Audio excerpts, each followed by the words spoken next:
Welcome to the 2020 version of the Ainsworth Community Schools Veterans Day program.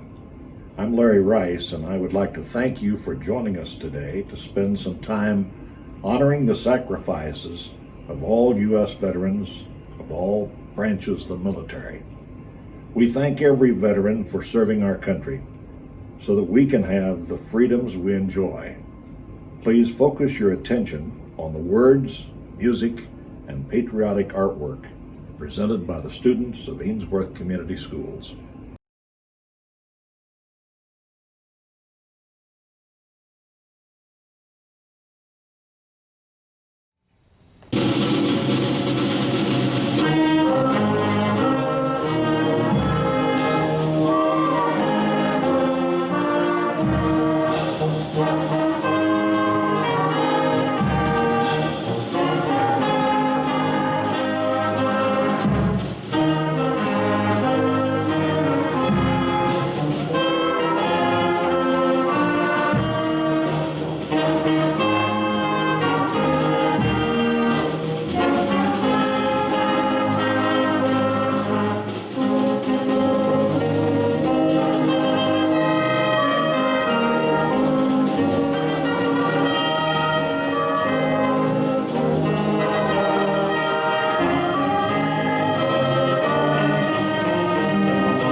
I pledge allegiance to the flag of the United States of America and to the republic for which it stands, one nation, under God, indivisible, with liberty and justice for all. This is the Brown County Veterans Memorial. The memorial consists of 3 granite stones on which the names of Brown County's veterans are etched. They are listed in alphabetical order. Beginning on the west side, with one exception in the center of the center stone, are listed the 31 that gave their ultimate sacrifice, being killed in action. On the north side is the American flag. Brent Johnson, who is one of 6 members of the Brown County Veterans Memorial Committee, will demonstrate the proper way to position the flag at half-staff. The flag is to be lowered to the bottom, then briskly raised to the top, then slowly lowered to half-staff.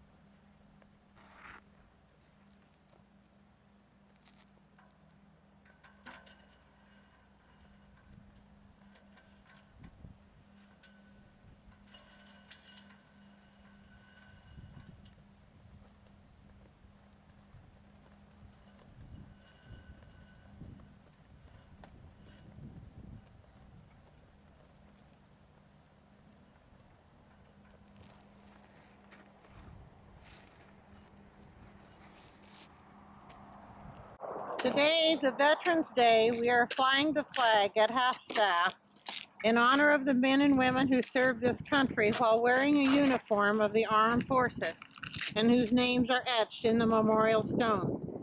These are heroes of Brown County, Nebraska. The flags representing each different branch of the armed services are as follows. On the west side, Army, Marines, and Navy. On the east side, Coast Guard, Air Force, the POW-MIA flag, which stands for the prisoners of war and the missing in action. It is a reminder for all of us to spare no effort to secure the release of any American prisoner from captivity, the repatriation of those who died bravely in the defense of liberty, and a full accounting of those missing.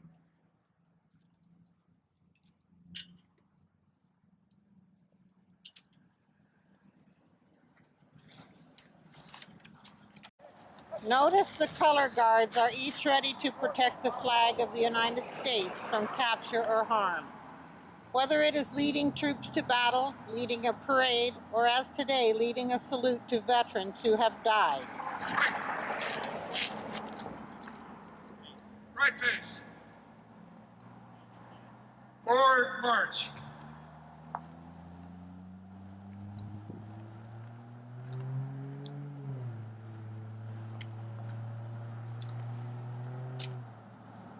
Detail, halt. Left face. Order arms.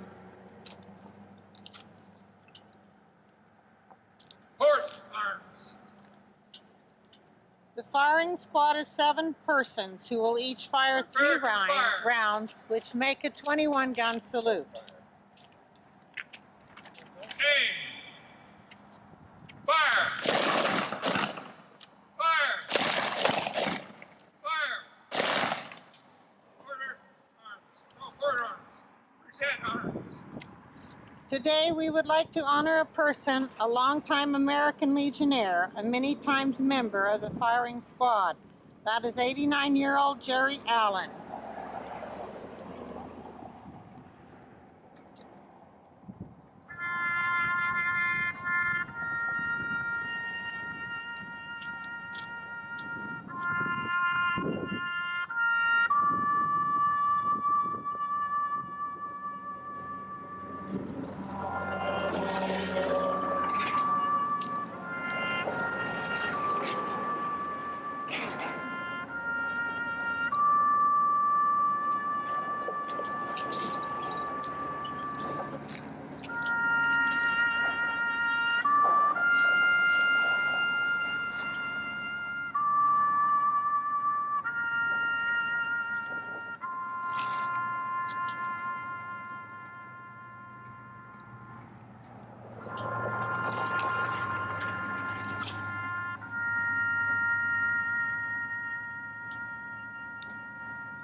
Taps have been played when the American flag is lowered at the close of the day at military posts or a lights out time.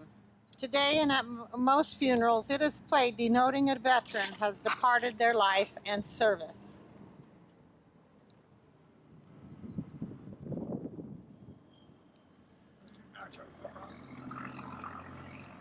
Okay, fall out.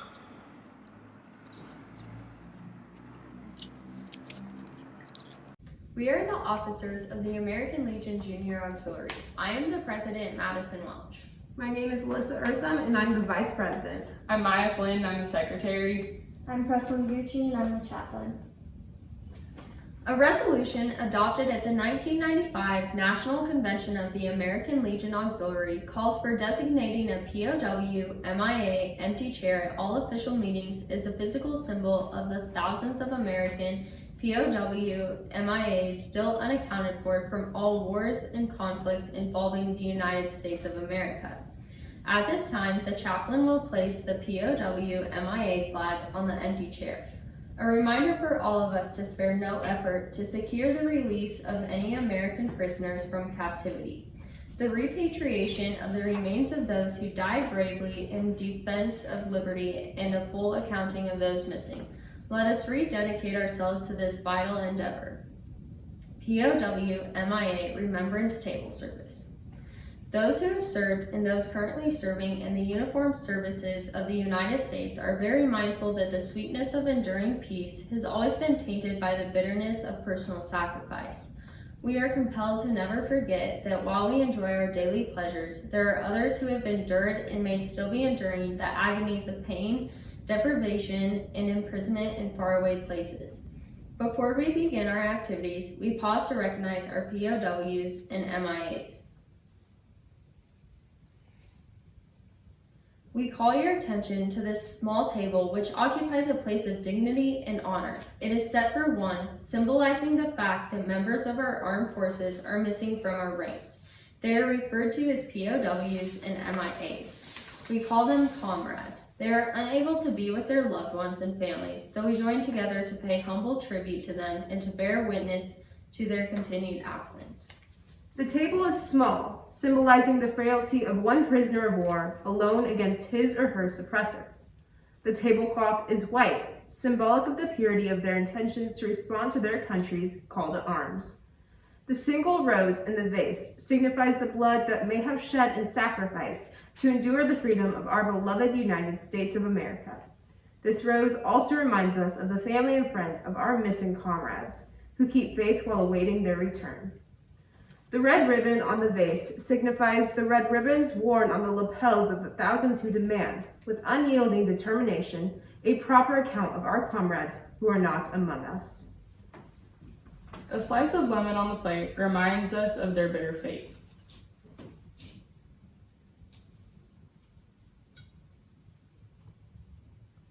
The salt sprinkled on the plate reminds us of the countless fallen tears of families as they wait. The glass is inverted. They cannot toast with us at this time. The chair is empty. They are not here. The candle is reminiscent of the light of hope which lives in our hearts to illuminate their way home, away from their captors to open arms of a grateful nation. The American flag reminds us that many of them may never return and have paid the supreme sacrifice to ensure our freedom. Let us pray to the Supreme Commander that all of our comrades will soon be back within our ranks. Let us remember and never forget their sacrifice. May God forever watch over them and protect them and their families. On this Veterans Day, this concludes our ceremony.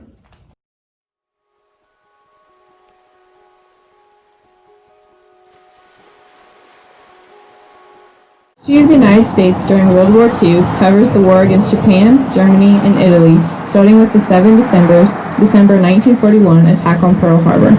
During the first 2 years of the conflict, 1939 through 1941, the United States maintained being neutral, while supplying Britain, the Soviet Union, and China with war material through lead-lease, as well as supplying U.S. military forces to replace the British invasion forces in Iceland. During the war, over 16 million Americans served in the United States military, with 290,000 killed in action and 670,000 wounded. The Army was commanded by General George C. Marshall, and the Air Force was under General Hap Arnold. The Navy, led by Admiral Ernest King, proved to be vital to the effort in the Pacific. Highest priority went to the defeat of Germany in Europe, but first the war against Japan in the Pacific was more urgent after the sinking of the main battleship fleet at Pearl Harbor. Admiral King put Admiral Chester W. Nimitz, based in Hawaii, in charge of the Central Pacific War against Japan. The result was a series of some of the most famous naval battles in history. The Imperial Japanese Navy had the advantage, taking the Philippines as well as British and Dutch possessions and threatening Australia. In June 1942, its main carriers were sunk at Midway, and the Americans seized the initiative. The Pacific War became one of island hopping's Douglas so as to move air bases closer and closer to Japan. The Army based in Australia under General Douglas MacArthur steadily advanced across New Guinea to the Philippines, with plans to invade the home islands of Japan in late 1945. With its merchant fleet sunk by Americans and Marines, Japan ran short of aviation gasoline and fuel oil. As the U.S. Navy in June 1944 captured islands within bombing range of Tokyo, strategic bombing directed by General Curtis LeMay destroyed all the major cities, as well as the U.S. captured Okinawa after heavy losses in spring 1945, with conventional and atomic bombs falling, and the invasion imminent, and an unexpected Russian attack in August, Japan surrendered. The war against Germany involved collaboration with Britain and the Soviet Union, with the United States supplying munitions until it could ready an invasion army. Working closely with Britain, the U.S. invaded North Africa and Italy in 1942-43, but then bogged down after Italy surrendered and the Germans took over Italy. Finally, the main invasion of France took place in June 1944. Under General Dwight D. Eisenhower, the Air Force systematically targeted German transportation and synthetic oil plants as it knocked out the Luftwaffe in 1944. With the Soviets unstoppable in the east and the Allies unstoppable in the west, Germany was squeezed to death. Berlin fell to the Soviets in May 1945. With Hitler dead, the Germans surrendered. The military effort was strongly supported by Americans at home, who provided the soldiers the munitions, the money, and the morale to fight and win the war.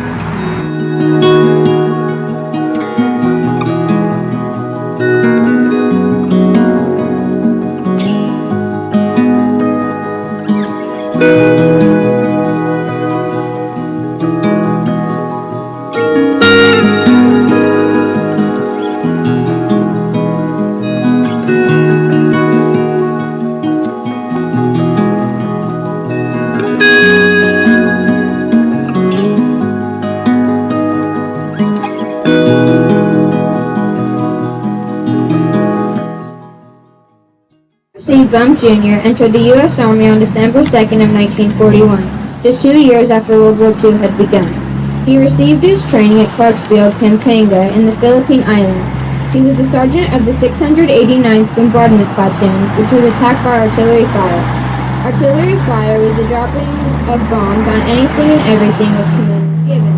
During his time as sergeant, he was stationed in the Asiatic Pacific Theater, which was part of the Pacific War from 1941 to 1945. Just 12 days after entering the service, he became a prisoner of war. He was engaged in the Death March on Bataan. He was held captive by the Japanese and remained as a POW until World War with Japan was over. Within his 5 years of service, he earned the Purple Heart Medal, which is one of the most recognized and respected medals of servicemen. Grover C. Bump Jr. should forever be in the hearts of all Americans for his sacrifice for our country. Charlie W. Hunnell entered the service on July 10, 1945, at Logan, Colorado. While he was in the Army, he served as a military policeman. Military police maintain law, order, and discipline. They serve as the Army's security and law enforcement. During his time, he was a ranked technician, 5th grade, which was a high-paying, skilled rank that was well-respected. Charles' unit was 760th Military Police Battalion. This unit was stationed at Panamang. Charlie fought for a total of 1 year, 5 months, and 26 days. He was discharged January 5th, 1947 at Camp Beale, California. During his time in the Army, he earned the American Campaign Medal, which was given to the brave people who served over a year. He also earned the World War II ribbon, which was issued as a service ribbon. Robert O. Coulthard entered the military service on August 13, 1941. The branch he was in was the Navy. The Navy is the branch that conducts military operations at sea. His ranking was a junior grade lieutenant. He trained at the U.S. Naval Academy in Annapolis, Maryland. He served on the USS Washington with the 3rd and 5th Fleets of battleships. During the Formosa raids, he was in the Leak Gulf landings and the LEGION Gulf landings. He also served in the Second Battle of the Philippine Sea, which was the U.S. and Australian joint attack that was centered on the Philippines. Robert also helped carry airstrikes on Tokyo, Iwo Jima, and Okinawa. He won the Pacific Area Medal with 5 stars and the Philippine Liberation Medal with 2 stars. He served our country for an outstanding 33 years. We should all thank Robert O. Coulthard for his service. Gerald Drinkwater entered the Army in 1942. Gale was in the 339th Infantry 85th Division. The 339th Infantry mainly consisted of young draftees that began to serve in the European theater. The 339th Infantry went from March 1944 to May 1945. While in the Army, his ranking was Private First Class. His training occurred in Los Angeles, California. He then passed on October 19, 1943 in Fort Dix, New Jersey from a target range injury. Theodore Harry Fisk enlisted in the military on January 15, 1942 in Des Moines, Iowa. Theodore was a technical sergeant in the Marines. He was in the MAC-2, or Military Airlift Command. MAC-2 was the primary airlift organization of the Air Force tactical units. He served in the Pacific, where he participated in the cleanup of Pearl Harbor. He was decorated with a Good Conduct Medal. He was discharged on January 14, 1946 in San Diego, California. Jack Christian Clausen entered the military service on January 19, 1944. The branch of service that he joined was the Army. His rank in the field was a corporal. His training camp was located in South Texas. He earned a combat badge, a Good Conduct Medal, and he also earned a Purple Heart Medal. He served 58 months in his service. He was wounded in the field in September of 1944. Jack A. FLYNN was a young man who entered the service in the fall of 1942. The branch he joined was the U.S. Navy. The unit he was in was USS GOOCHEY SS-211, which means he was in a submarine. The USS GOOCHEY SS-211 was the first American submarine to sink in an operation. He was ranked EM-3 Electrician's Mate, 3rd class. This meant he was responsible for operating the ship's or submarine's electrical equipment. He was also in the 4th grade, which is 3rd class and the highest ranking for an electrician's mate. His theater of service was Pacific. That was the type of operations he did. He earned a Purple Heart meaning that he got injured in the combat war, which is caused by any source of enemy attack. Jack was MIA, which means missing in action. The submarine sank April 18, 1944. The sub sank just off of Iwo Jima. The site probably was sunk by enemy air attacks. Iwo Jima was an epic military campaign between the U.S. Marines and the Imperial Army of Japan in early 1945. It was some of the bloodiest fighting in World War II. It has been said that only 2 million of the 21,000 Japanese forces on the island were killed. But for the Marines, it was more costly, leaving almost 7,000 dead.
In Flanders Fields by John McCrae.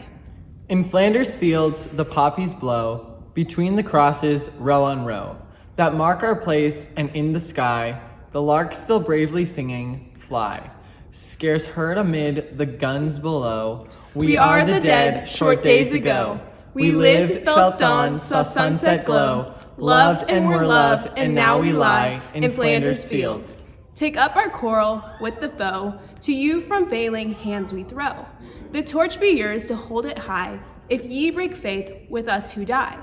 We shall not sleep, though poppies grow in Flanders fields.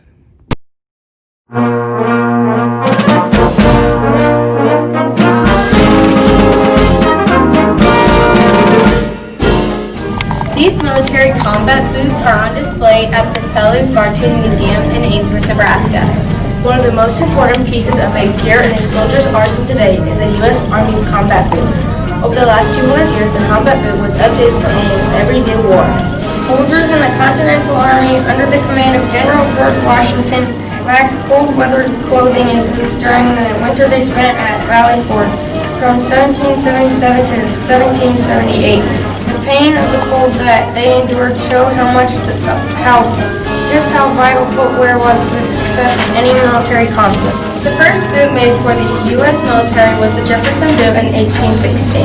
Something interesting about it is there was no differentiating between the left and right foot. This original boot has been updated and overhauled through the years.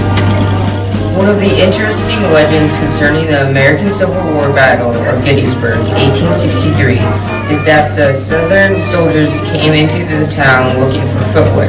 Americans wore the russet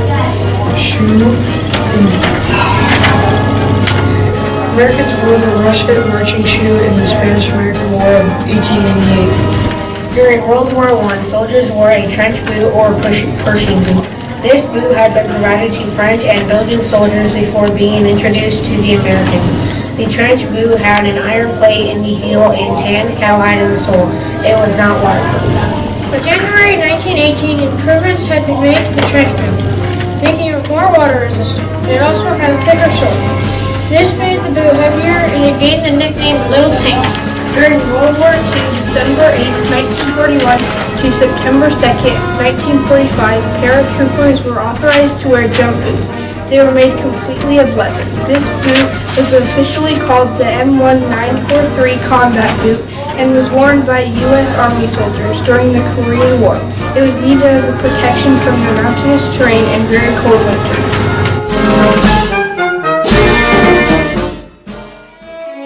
The jungle boot was tested in Panama prior to World War II. It was a lightweight boot with a rubber sole and layers of fused saran to create a ventilated mesh. It allowed moisture to drain while also preventing the entry of mud, sand, or insects. These were improved upon and used during the Vietnam War. The improved version had nylon mesh reinforcement in the neck of the boot and leather toe and heel. They also had removable ventilating insoles. In the late 20th century, all black leather boots were required as a part of the Army combat uniform. The soldiers had one set of field boots which could get torn up during training and another well-polished pair for inspection and parades. When worn as part of the dress uniform, the pants were tucked into the tops of the boots. During the first Gulf War, August 2, 1990 to February 28, 1991, Combat boots were coyote-colored. They reflected the desert field environment of Iraq.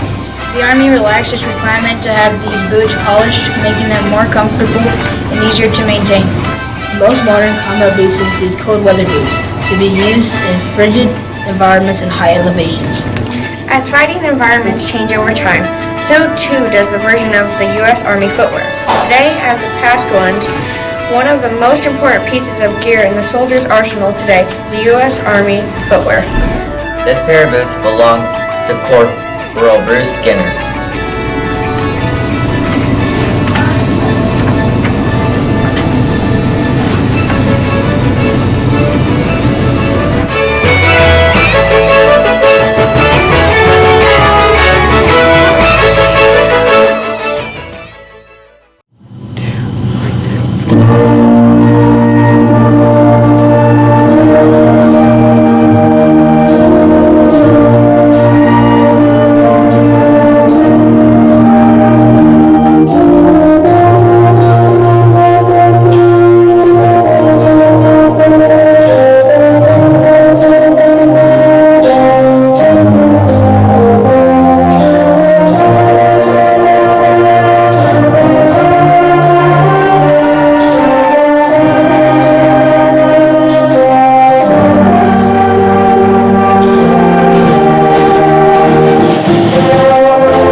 What does the word veteran mean to me?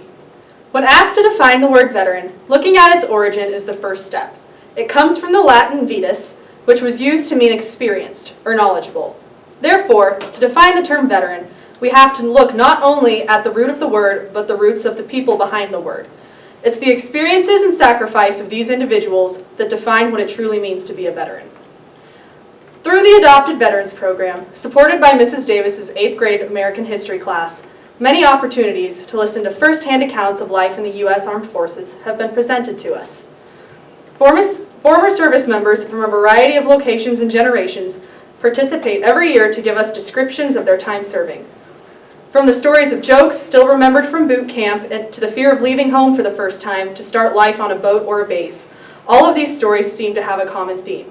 A willingness to serve their country for the greater good of its people was and still is continuously present in their minds. They were raised like most of us, pledging allegiance to the flag of the United States of America in their kindergarten classrooms, and listening to taps play at Memorial Day programs and Veterans Day celebrations.